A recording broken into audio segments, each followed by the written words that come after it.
आप सब टीवी को लाइक कीजिए, शेयर कीजिए, सब्सक्राइब कीजिए। आप सब टीवी, आप सबके लिए।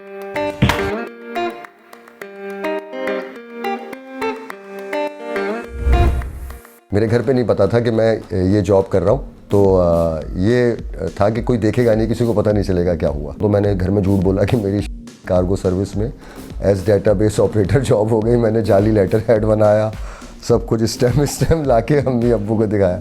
यासिर ताज का शुमार उन अफराद में होता है जो कम उम्री से ही दानिशवराना सोच रखते हैं। कैमरे की कशिश, लिखने की सलाहियत और कुछ कर दिखाने का जुनून इन्हें मीडिया में ले आया। यासिर ने कहीं लफ्ज़ों के जौहर दिखाए तो कहीं अपनी अदाकारी का लोहा मनवाया, और फिर वक्त इन्हें हिदायतकारी यानी डायरेक्शन के शोबे में ले आया। हशमत एंड सन्स नामी ड्रामे से ऐसी शोहरत पाई कि लाखों अफराद को मद्दाह बना लिया। यासिर आजकल भी कई प्रोजेक्ट्स पर काम कर रहे हैं। बिलाशुबा यासिर का शुमार तेज़ी से उभरते हुए डायरेक्टर्स में होता है। यासिर ने हमारे चैनल आप सबसे गुफ्तगू की, जो आप सबकी नज़र है। यासिर ताज, अपने ख़ानदानी पस मंज़र के बारे में कुछ बताइए। हमारा ताल्लुक़ जो है वो उर्फ़ आम में जो कहा जाता है उर्दू स्पीकिंग फैमिली से है, और काफ़ी जो ननियाल है हमारा, उनका अदब से ताल्लुक़ रहा। मेरी नानी जो हैं वो हेड मास्टर्स रहीं। इसके अलावा मेरी परनानी थी, वो भी हेड मिस्ट्रेस रहीं। मेरी वालदा, मेरी खाला, ये सब लोग पढ़ने पढ़ाने के पेशे से वाबस्ता रहे हैं। तो ये थोड़ा बैकग्राउंड उस हवाले से है। बाकी हम 5 बहन भाई हैं, जिसमें मेरा नंबर तीसरा है। 2 भाई हैं मुझसे छोटे, बहनें हैं जुड़वा। अपने फ़नी पस मंज़र के बारे में कुछ बताइए कि यासिर ताज से हशमत तक का सफ़र कैसा रहा। अच्छा, हम असल में एक ड्रामा सिटकॉम था, हम टीवी के लिए बनाते थे, ज़ीरोज़। तो उसमें मानी प्रोड्यूस करता था, मैं वो ड्रामा डायरेक्ट करता था। तो उसमें हमारा एक कैरेक्टर था फ़रीद साहब का, जो मानी के वालिद साहब साकिब शेख साहब करते थे। बड़े सीनियर एक्टर हैं वो। तो उनके साथ हमने एक कैरेक्टर इंट्रोड्यूस किया जो उन्हें कोई अहमकाना किस्म के मशवरे देता है। तो वो हमने एक कैरेक्टर मानी के दिमाग में था, कंसीव किया। तो पहले हमारे दिमाग में था कि हम उसको OT से शूट करेंगे, उसकी शक्ल नहीं दिखाएंगे। तो हमने वो शूट किया। वो तारिक भाई के नाम से कैरेक्टर था। तो वो शूट हुआ, तो शूट पे उसको मज़ा आया, मानी को भी, बाकी लोगों को भी। तो हमने कहा इसका फ्रंट शॉट भी ले लेते हैं। तो वो अजीब सा होलिया था। अब मुझे अपना चेहरा छुपाना था, तो दाढ़ी लगी हुई थी, चश्मा भी लगा लिया, टोपी भी पहन ली कि मिनिमम जितना नज़र आऊँ उस हिसाब से। वो फिर कैरेक्टर जो है वो क्लिक हो गया। तो वो जब तक हमने ज़ीरोज़ किया उसमें वो कैरेक्टर बड़ा अच्छा चला। उसके बाद फिर हम समा के लिए प्रोग्राम कर रहे थे ईद का। तो अच्छा, उससे पिछली ईद में मेरा एक कॉमेडी शो था, एक कहानी पाकिस्तानी, वो बहुत अच्छा गया था उस वक्त। तो रिस्पांस बहुत अच्छा था। तो बॉस ने कहा कि आप एक और शो बनाएं कोई जो मज़े का उसी तरह का। तो मैं इंस्टेंट कॉमेडी वाला कोई फार्मूला ढूंढ रहा था। तो मेरे दिमाग में ये कैरेक्टर था जो मैंने एक ज़माने में किया था। मैंने कहा यार इसको लेकर, और इसका एक रेफरेंस था मेरे पास, PTV की लॉन्ग फिल्म था, लॉन्ग प्ले था, टेलीफिल्म थी I think, Chaudhry and sons, Anwar साहब का लिखा हुआ। तो उसमें बड़े सीनियर एक्टर थे, कवि साहब वगैरह थे। उसमें जो था ना, उसमें सब बेटों की उम्रें थी, वो 40-50 साल के थे वो बेटे, और जो वालिद साहब थे वो 70-80 साल के थे, और कोई बेटा कुछ नहीं करता था। तो मुझे वहाँ से आइडिया आया कि फिर कि हशमत, हमने कैरेक्टर बनाया राइटर के साथ मिलके कि भाई उसके, यही तारिक भाई के कैरेक्टर को हमने मोल्ड किया। तो इस तरह का हो कि उसके बच्चे हों और वो अपने बच्चों को डोमिनेट करता हो। वो तो हमने देखा था चौधरी एंड सन्स में। तो बाप जो था वो काम करता था, बच्चे नाकारा थे।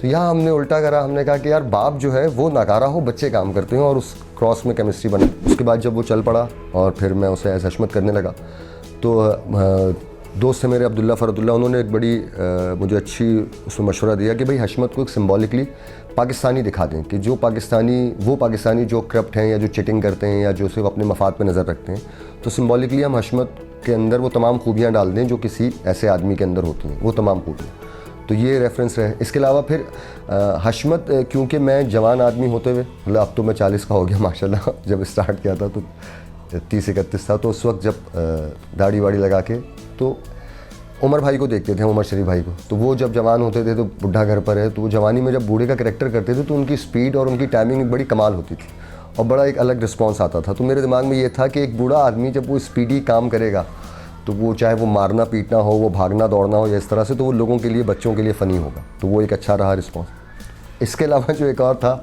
मेरे फेवरेट जो कॉमेडी टाइमिंग जिनकी है वो अक्षय कुमार है। तो वो मेरे बड़े फेवरेट रहे हैं और अभी भी हैं। तो उनकी हो सकता है कि कोई झलक, कोई टाइमिंग की हशमत के अंदर नज़र आती हो, तो कोई उसमें शर्म की बात नहीं है। आप भी उमर भाई हो या कोई भी हो, तो फिर इंस्पिरेशन हम बचपन से मैंने 50-50 देखा, आंगन टेढ़ा देखा, अनवर मकसूद साहब का लिखा हुआ काम, अलिफ नून देखा, तो वो रेफरेंसेस बड़े तगड़े थे।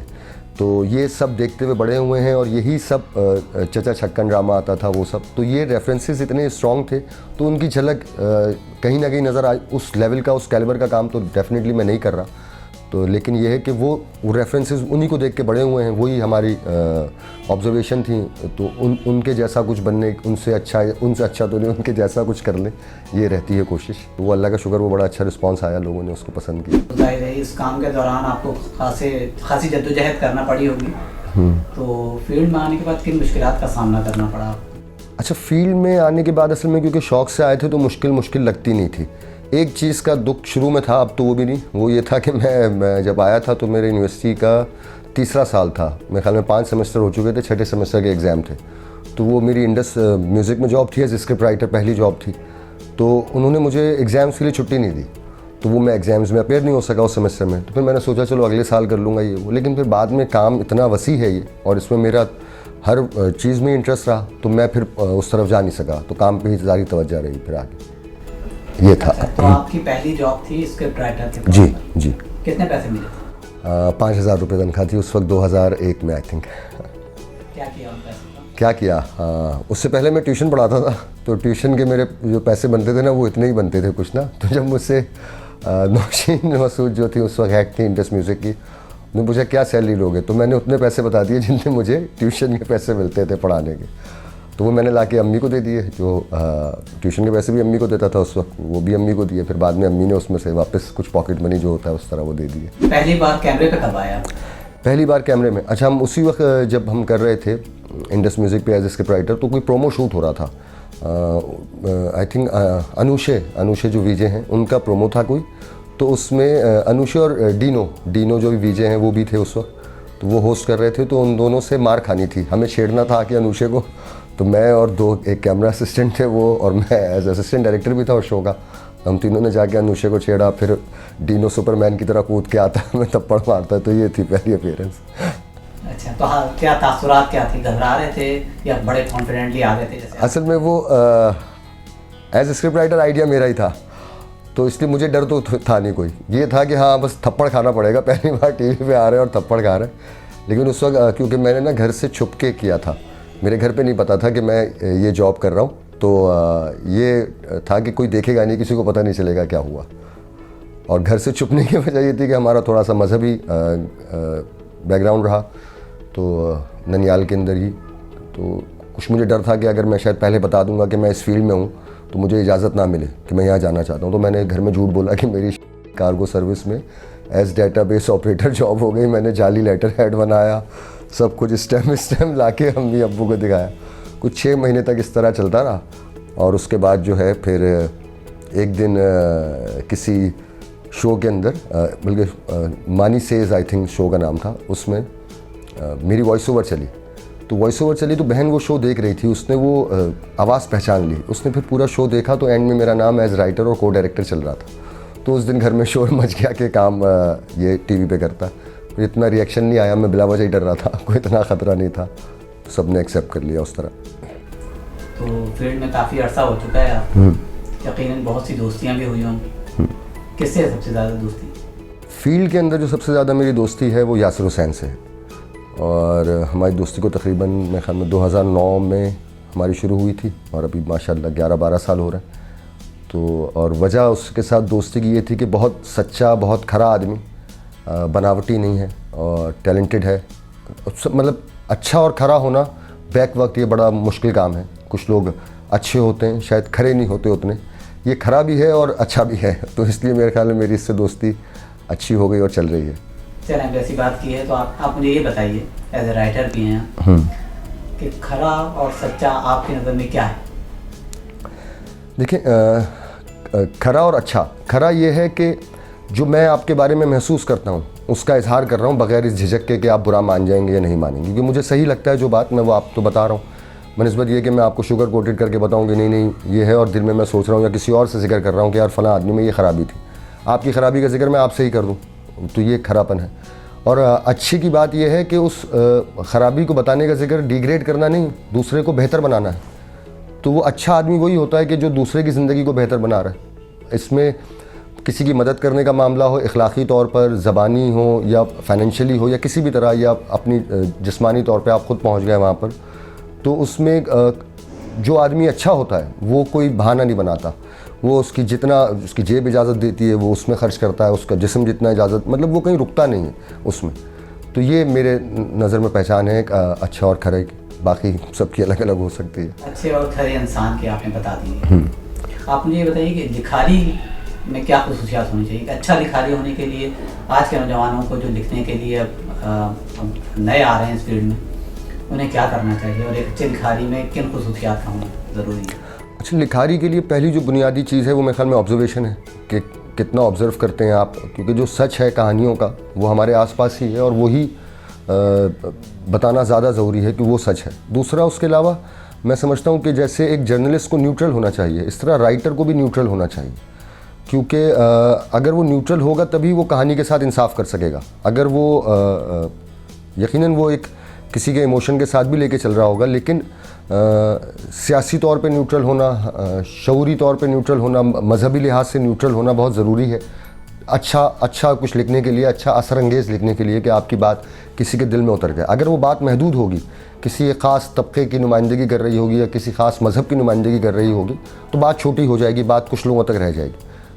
लिखना यूनिवर्सल होना चाहिए, बात ऐसी हो, आइडिया ऐसा हो जो सब तक पहुँचे, तमाम, कोई उससे अजनबियत महसूस ना करे, कोई देखे तो उससे कनेक्ट कर सके कि ये मेरी कहानी है, इस तरह। तो मुझे लगता है कि ऑब्जर्वेशन और सच्चाई और न्यूट्रल होना अच्छी बात है राइटर के लिए, और इस तरफ सोचना चाहिए नए राइटर्स को। अच्छा, राइटर के अलावा आप एक डायरेक्टर भी हैं, तो डायरेक्शन में आना कैसे हुआ? ये किसी से मुतासिर हुए या मजबूरी थी? अच्छा, डायरेक्शन में आया मैं इस फील्ड के अंदर जो मैंने ज्वाइन किया था, मुझे डायरेक्टर ही बनना है था और कर भी रहा हूँ, लेकिन जो असल एम है वो फिल्म डायरेक्शन का था। इंशाल्लाह वो भी जल्द उसका भी काम चल रहा है। तो उसकी तैयारी के लिए बाकी सब तमाम चीज़ें करी, एडिटिंग करी, फिल्म डायरेक्टर बनने के लिए एडिटिंग सीखी, क्या है एडिटिंग, स्क्रिप्ट में भी मैं बाद में आया, मतलब एज ए स्क्रिप्ट राइटर मैंने जॉब तो की थी, लेकिन मैं और कोई काम अपने घर से ले जाके दिखा नहीं सकता था। यानी मैं एक्टिंग ले जाके नहीं दिखा सकता था 2001 में कि ये देखें मैंने घर में एक्टिंग करी या ये देखें मैंने घर में डायरेक्शन की। मैं सिर्फ स्क्रिप्ट लिख के ले जा सकता था। मुझे जॉब लेने के लिए, क्योंकि मुझे था कि मैं लिख सकता हूँ और मुझ में स्किल्स थे, तो ऐसा नहीं कि मैंने बेईमानी की, लेकिन मैं एज ए स्क्रिप्ट राइटर मैंने अप्लाई किया और स्क्रिप्ट राइटर ज्वाइन करने के बाद मैंने बाकी तमाम काम सीखे ताकि उस काम को मैं कर सकूं, डायरेक्शन जो मेरा मेन काम है वो। तो उसके लिए मैंने बाकी तमाम चीज़ें जो हैं साथ साथ सीखी, एडिटिंग है, स्क्रिप्ट राइटिंग है, एक्टिंग कैसे होती है, एक्टिंग कैसे करवाते हैं, उसमें मुझे थिएटर के दोस्तों ने बड़ी हेल्प की उन लोगों के साथ। तो वो ये रहा डायरेक्टर बनने के लिए। अच्छा, पाकिस्तान में एंटरटेनमेंट इंडस्ट्री का क्या मुस्तकबिल देखते हैं? चैनल पर सिर्फ खबरें चलती रहेंगी या कुछ तफरीही प्रोग्राम भी होंगे? न्यूज़ चैनल पे तो खबरें ही चलती हुई नज़र आ रही हैं, तफरीही तो मुश्किल लग रहा है। इंफोटेनमेंट डिपार्टमेंट भी नज़र नहीं आ रहा है किसी चैनल पे आजकल। और एंटरटेनमेंट का जहाँ तक है कि वहाँ पर भी काम हो रहा है, कुछ कहीं कहीं तजुर्बे होते हैं तो नज़र आ जाते हैं, उसका फ़ीडबैक भी आता है अच्छा।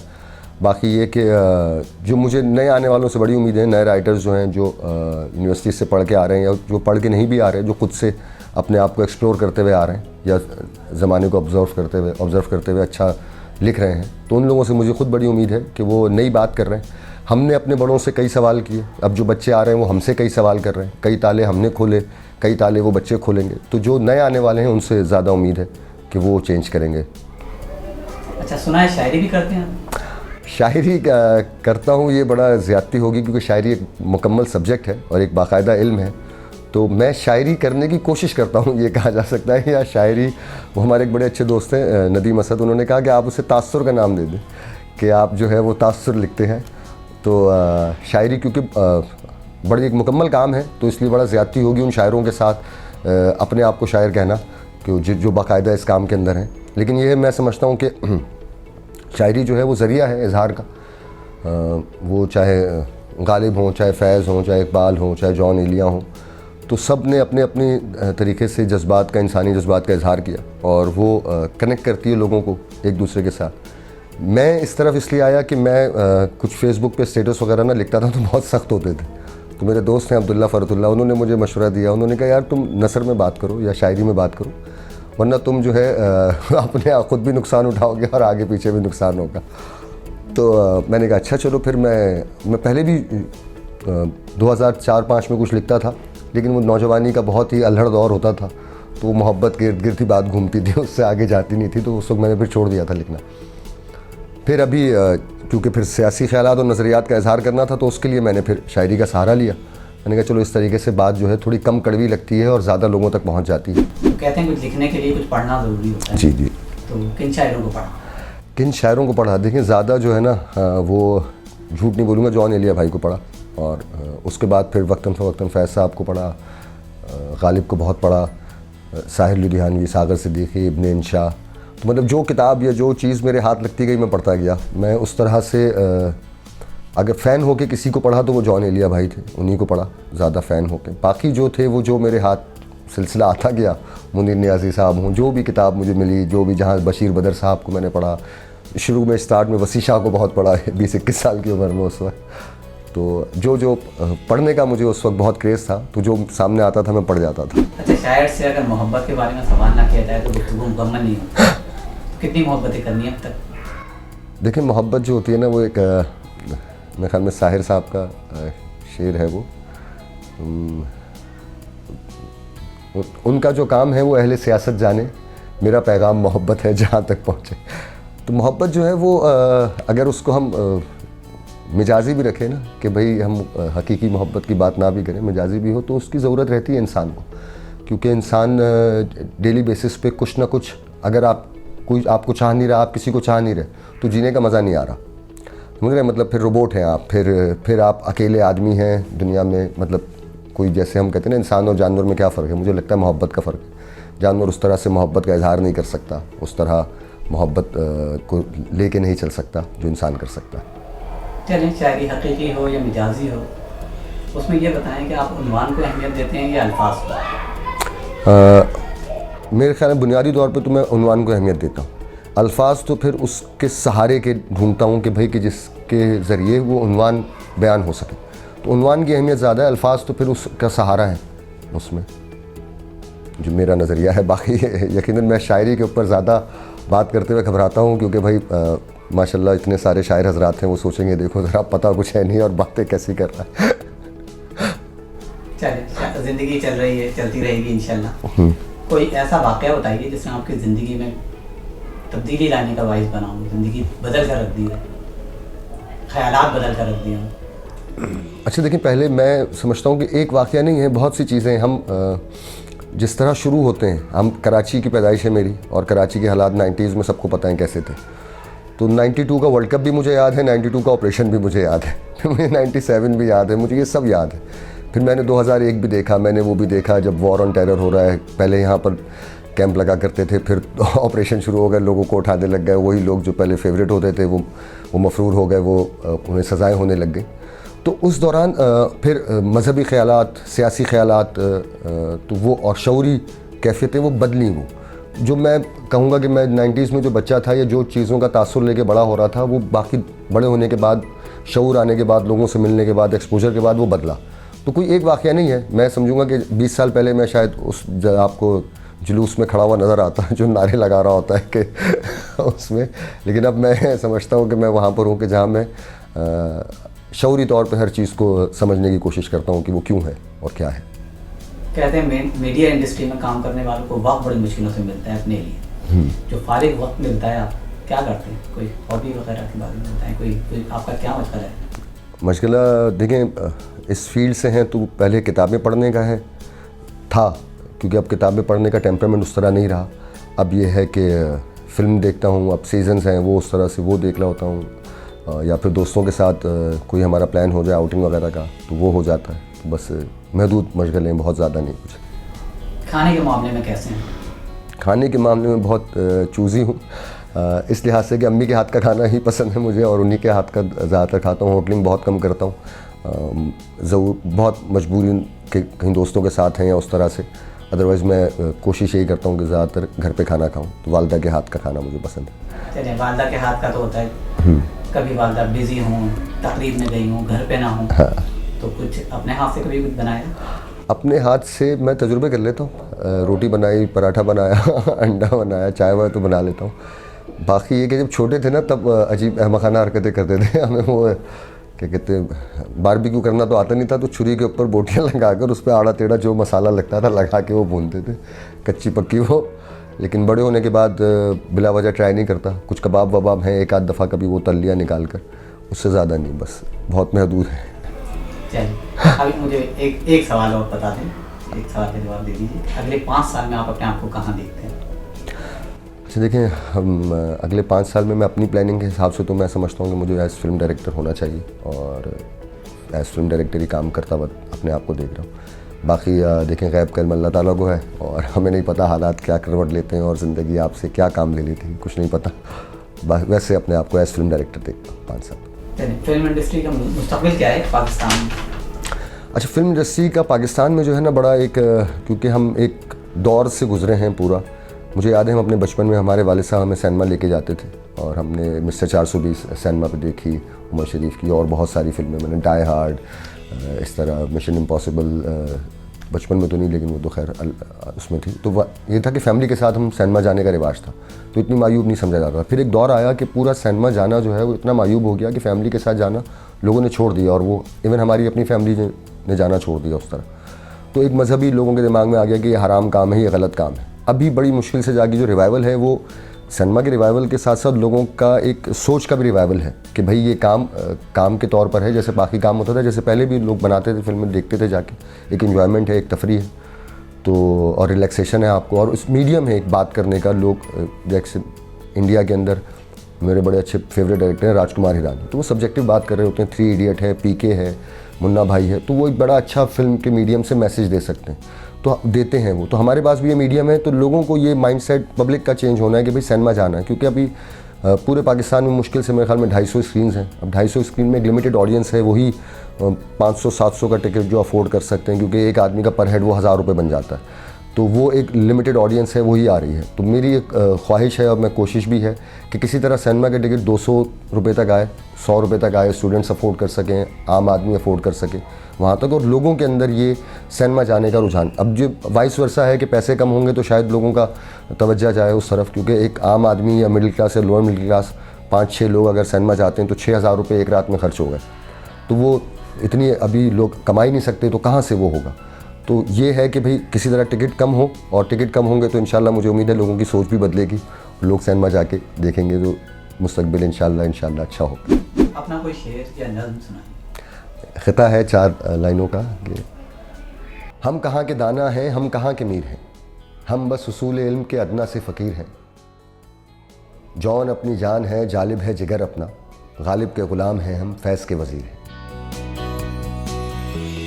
आप सब टीवी को लाइक कीजिए, शेयर कीजिए, सब्सक्राइब कीजिए।